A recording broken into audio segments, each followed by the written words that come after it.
பொன்னியின் செல்வன் இரண்டாம் பாகம் சுழற்காற்று. அத்தியாயம் 6. மறைந்த மண்டபம்.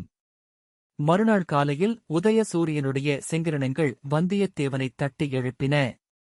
உறக்கம் நீங்கிய பிறகும் சுய உணர்வு வருவதற்கு சிறிது நேரம் பிடித்தது. அவன் மேல் விழுந்தது சூரிய வெளிச்சமா அல்லது கலங்கரை விளக்கின் ஒளியா என்று தெளிவதற்கு சிறிது நேரம் பிடித்தது. முதல் நாள் இரவு அனுபவங்களில் எது உண்மை, எது கனவு என்று எண்ணிப் பார்த்தபோது அவனுக்கு ஒரே குழப்பமாயிருந்தது. வீட்டிலே பெரியவரின் மனைவியும் அவருடைய மருமகளும் மட்டுமே இருந்தார்கள். பெரியவர் குழகர் கோயிலுக்கு புஷ்ப கைங்கரியம் செய்வதற்காக போயிருப்பதாக அவர்கள் சொன்னார்கள். பூங்குழலியைப் பற்றி அவர்களிடம் விசாரிக்க அவனுக்கு தைரியம் வரவில்லை. அவர்கள் அளித்த காலை உணவை அருந்திவிட்டு சுற்றுமுற்றும் கண்களை செலுத்தி தேடிப் பார்த்தான். பூங்குழலி எங்கும் அகப்படவில்லை. ஆலயத்துக்குப் போய் பார்க்கலாம் என்று போனான். அங்கே அவள் தந்தை இருந்தார். கோயிலைச் சுற்றியிருந்த மரங்களிலிருந்து பூஜைக்குரிய புஷ்பங்களைக் கொய்து கொண்டிருந்தார். மலர்களைத் தொடுத்து மாலையாக்குவதற்கு சில நாள் பூங்குழலி வருவதுண்டு என்றும், ஆனால் இன்றைக்கு வரவில்லை என்றும் கூறினார். எங்கேயாவது காட்டில் மான்களைத் துரத்திக் கொண்டிருப்பாள், அல்லது கடற்கரையோடு திரிந்து கொண்டிருப்பாள். அவளை தேடிப் பிடித்து கேட்டுப்பார் என்றார். தம்பி, ஒரு விஷயத்தில் ஜாக்கிரதையாக இரு. அவள் பொல்லாதவள். தப்பர்த்தம் செய்து கொள்ளும்படியாக அவளிடம் ஏதாவது சொல்லிவிடாதே.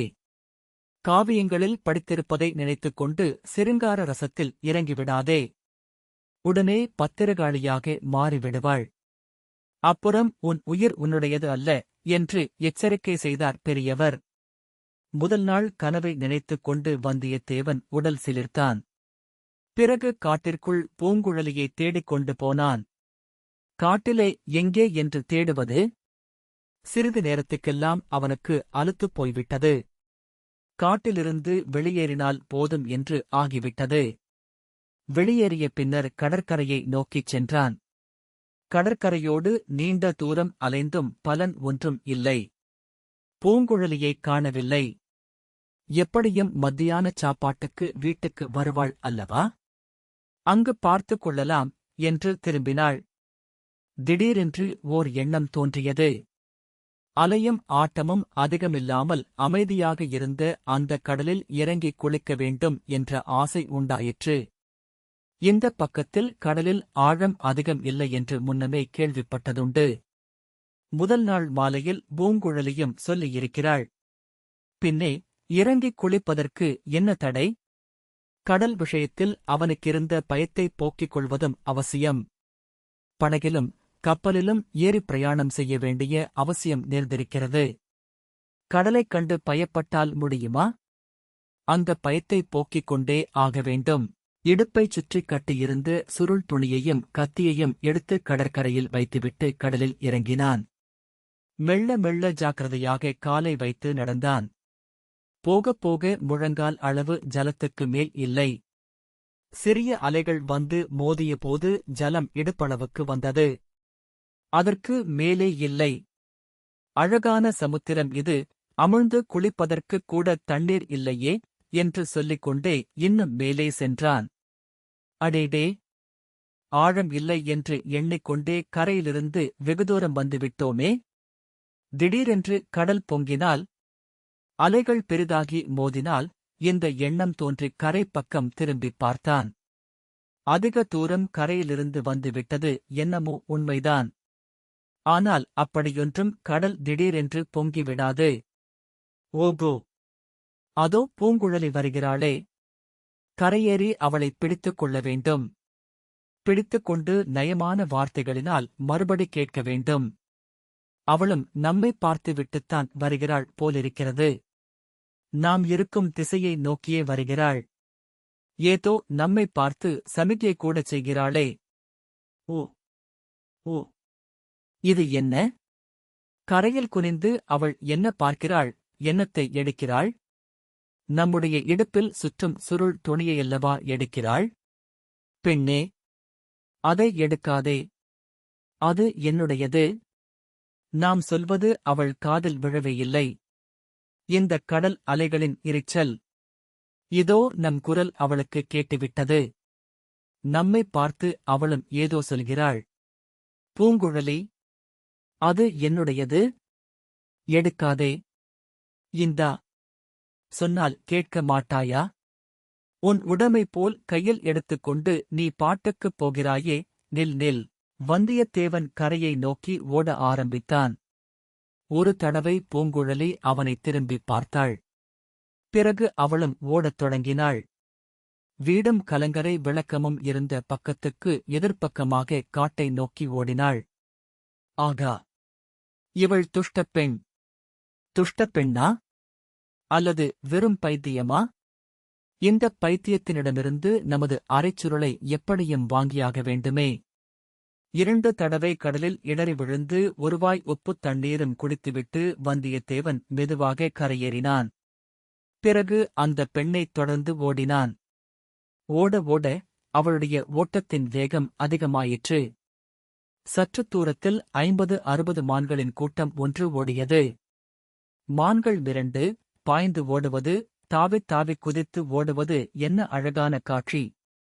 ஏன், இதோ இந்த பெண் குதித்து குதித்து ஓடுகிறாளே! இதுவும் அந்த மான்களின் ஓட்டத்தை விட அழகில் குறைவாயில்லை. இம்மாதிரி இயற்கையாகவும் எதேச்சையாகவும் வாழும் பெண்களின் அழகே அழகுதான். ஆனால் இதையெல்லாம் அவளிடம் சொல்லக்கூடாது. சொன்னால் காரியம் கெட்டுப் போய்விடும். பெரியவர்தான் எச்சரித்திருக்கிறாரே. இருந்தாலும் இவள் எதற்காக இப்படி வீம்பு பிடித்துக் கொண்டு ஓடுகிறாள்? காட்டில் புகுந்துவிட்டால் அப்புறம் அவளைக் கண்டுபிடிப்பது எப்படி? இதோ காட்டிற்குள் புகுந்தே விட்டாள். காரியம் கெட்டுக் குட்டிச்சுவராகிவிட்டது. நம்மைப் போன்ற மோடிகன் உலகிலேயே வேறு யாரும் இருக்க முடியாது. குரங்கின் கையில் அகப்பட்ட பூமாலை திரும்பி வருமா? வந்தியத்தேவனும் சிறிது நேரத்தில் காட்டிற்குள் புகுந்தான். அங்குமிங்கும் அலைந்தான். அவசரத்தினாலும் பரபரப்பினாலும் செடிகளை சரியாக விலக்கி விட்டுக் கொண்டு நடக்காமல் உடம்பெல்லாம் முட்களால் கீறிக்கொண்டான். பூங்குழலி பூங்குழலி என்று கூச்சலிட்டான்.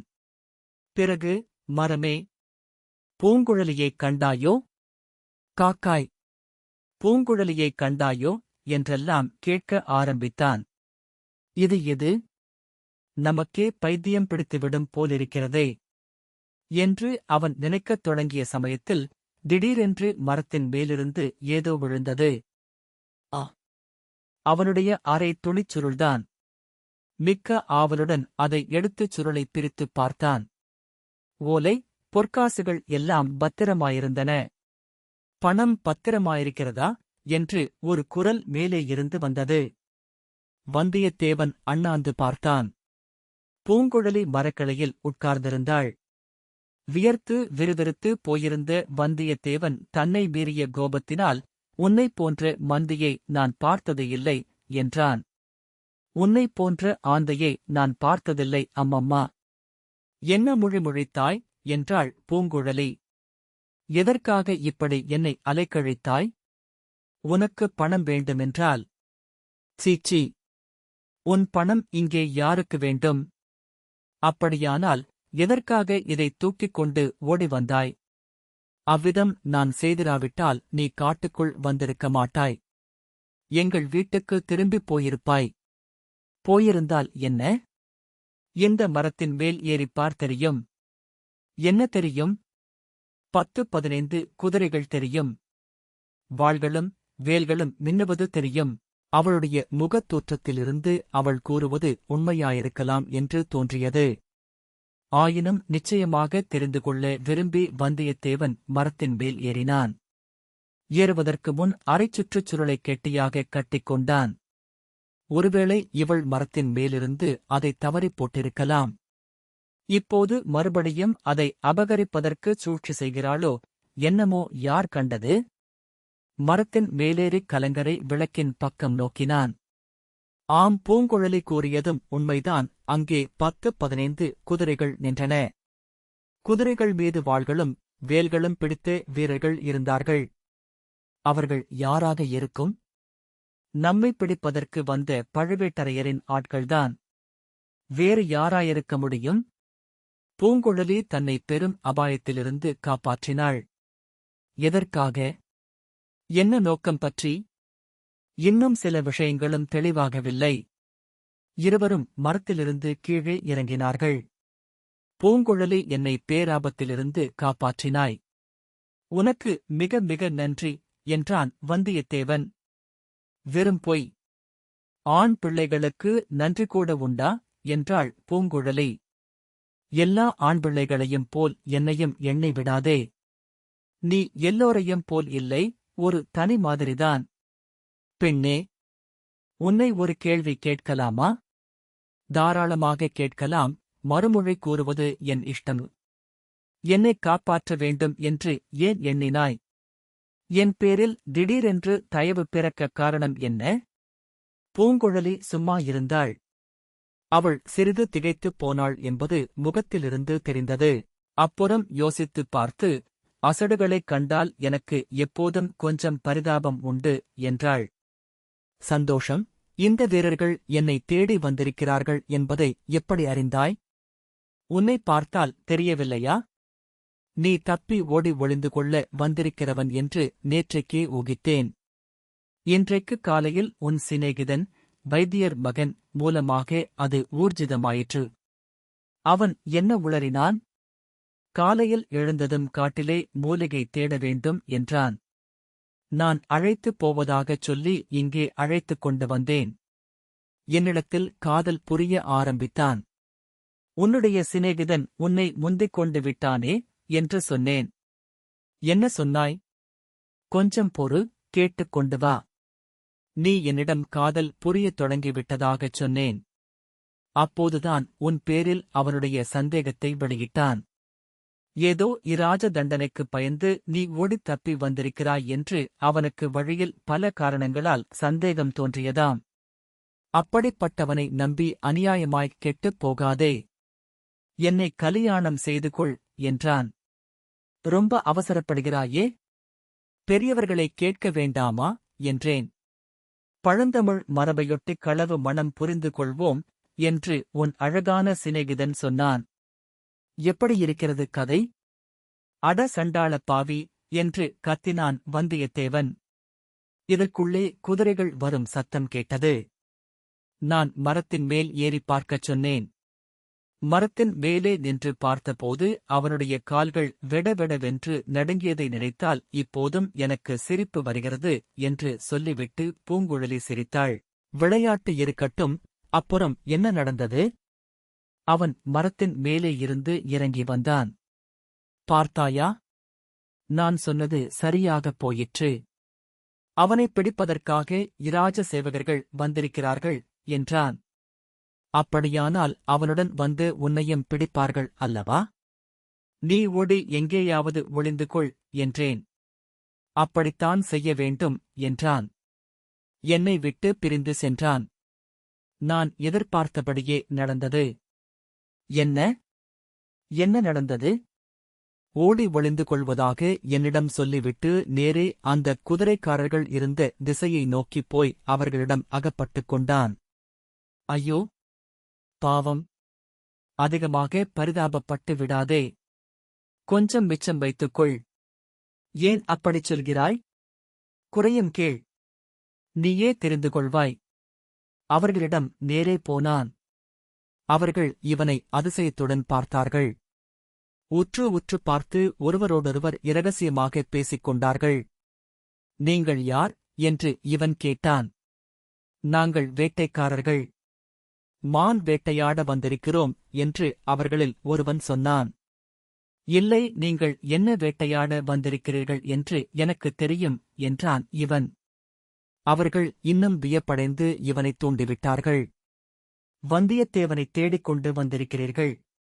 அவன் இருக்குமிடத்தைக் காட்டுகிறேன். என்னைச் சும்மா விட்டு விடுவீர்களா என்று கேட்டான். அவர்களும் அதற்குச் சம்மதித்தார்கள். இவன் அவர்களை அழைத்துக் கொண்டு எங்கள் வீட்டுப் பக்கம் போனான்.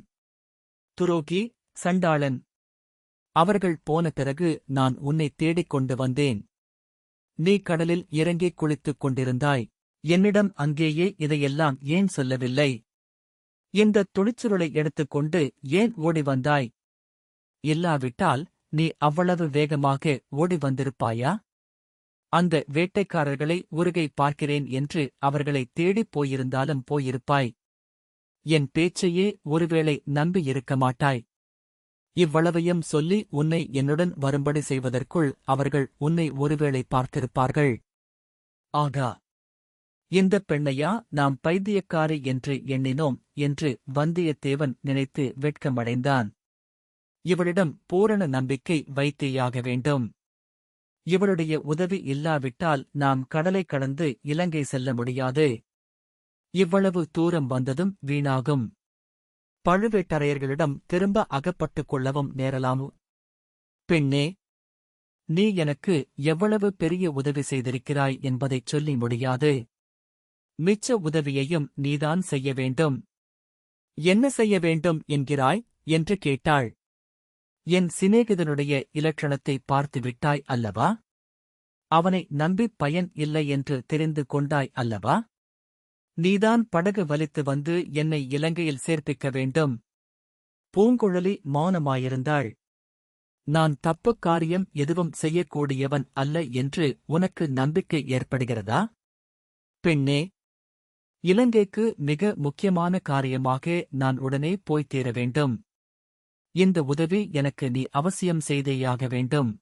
செய்தால் எனக்கு என்ன தருவாய் என்று பூங்குழலி கேட்டாள். அவளுடைய முகத்தில் முதலாக நாணத்தின் அறிகுறி தென்பட்டது. கன்னங்கள் குழிந்தன. அவளுடைய முகத்தின் அழகு பன்மடங்கு அதிகமாகி சுடர்விட்டு விழுந்தது. முதல் நாள் இரவு கண்ட கனவில் இதே மாதிரி அவள் கேட்டது வந்தியத்தேவனுக்கு நினைவு வந்தது. அதே வார்த்தைகள் மறுபடியும் அவன் நாவில் வருவதற்கு துடித்தன. பல்லினால் நாவைக் கடித்துக் கொண்டு அந்த வார்த்தை வராமல் நிறுத்தினான். பெண்ணே, இந்த உதவி நீ எனக்குச் செய்தால் உயிர் உள்ள அளவும் மறக்க மாட்டேன், என்றென்றும் நன்றி செலுத்துவேன். உனக்கு நான் இதற்குப் பிரதியாகச் செய்யக்கூடியது எதுவும் இருப்பதாகத் தெரியவில்லை. நீ ஏதாவது செய்யும்படி சொன்னால் கட்டாயம் செய்வேன். பூங்குழலி சிந்தனையில் ஆழ்ந்தாள். சொல்ல எண்ணியதைச் சொல்லலாமா வேண்டாமா என்று தயங்கியதைப் போல் காணப்பட்டது. என்னால் உனக்கு ஆகக்கூடிய பிரதி உதவி ஏதேனும் இருந்தால் சொல். நிச்சயம் செய்கிறேன். இது சத்தியமான வார்த்தைதானா? சத்தியம். சத்தியம். அப்படியானால் சமயம் வரும்போது சொல்லுகிறேன். அப்போது மறந்துவிட மாட்டாயே?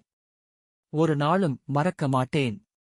நீ எப்போது பிரதி உதவி கேட்பாய் என்று காத்திருப்பேன். பூங்குழலி மீண்டும் சிறிது நேரம் சிந்தனை வயப்பட்டிருந்தாள். சரி, என்னுடன் வா. இந்தக் காட்டில் ஓரிடத்துக்கு உன்னை நான் அழைத்துப் போகிறேன்.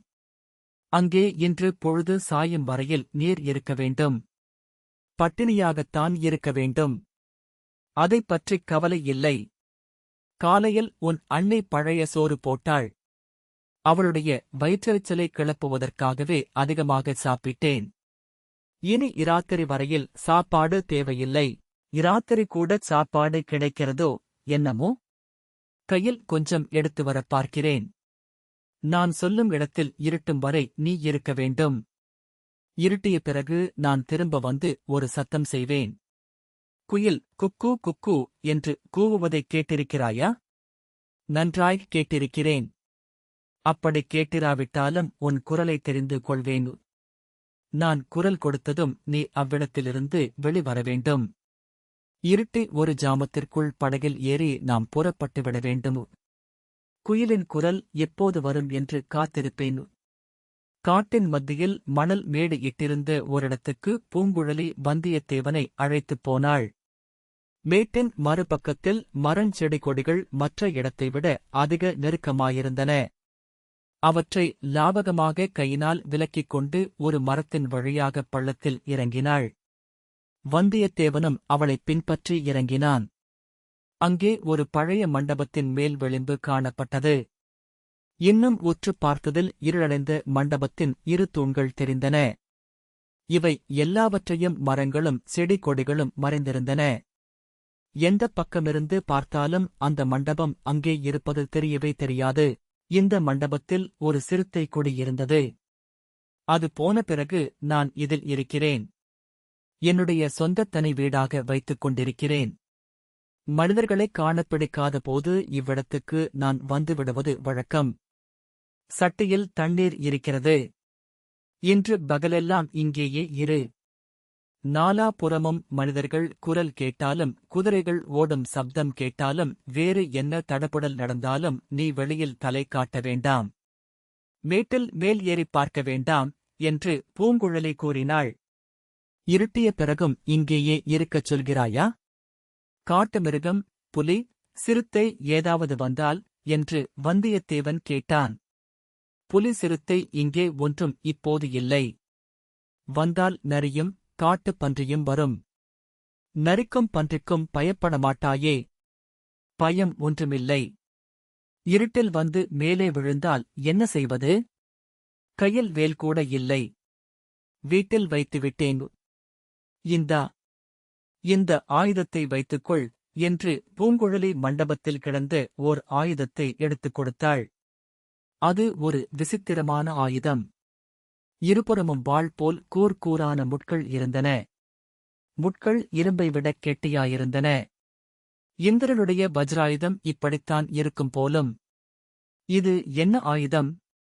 எதனால் செய்தது என்று வந்தியத்தேவன் கேட்டான். இது ஒரு மீனின் வால். இந்த மண்டபத்தில் குடியிருந்த சிறுத்தை என் மீது பாய வந்தபோது இதனால் அடித்துத்தான் அதைக் கொன்றேன் என்றாள் பூங்குழலி.